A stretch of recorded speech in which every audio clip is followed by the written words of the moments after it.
Hey, Vane Lips here from Off the Block, and what a night we have in store in college men's volleyball as the MIVA Tournament gets underway with 3 quarterfinal matches. And you look at the slate of matches tonight, definitely some intriguing ones and some eye-popping ones that you're going to want to keep an eye on. So let's talk about the biggest one.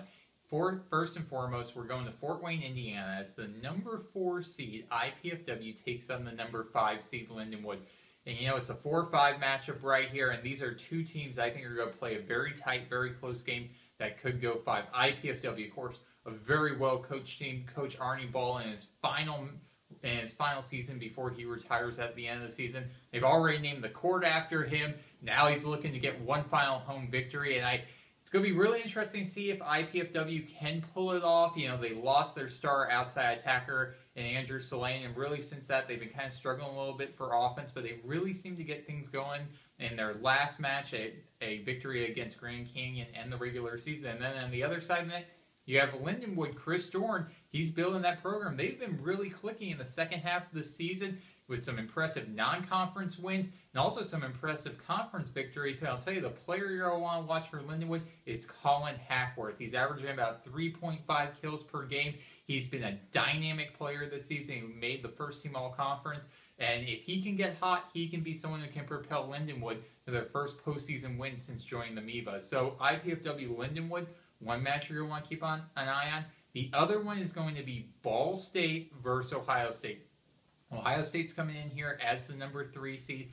Obviously, they need to get a victory if they want to keep any chance of an at-large bid hope alive.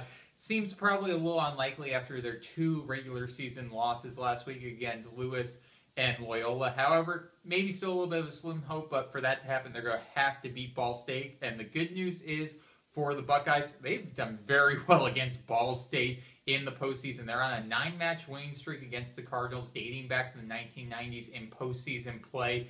They've looked great at times. I know I've been courtside for a couple of them, and the Buckeyes always seem to get rolling around the postseason and playing their best volleyball. So Coach Pete Hansing, you know he's going to have this team out trying to get a victory. And then on the other side, in that Ball State, they need to try to find something, try to find a way to get a win. You know, they really struggled down the stretch of the season.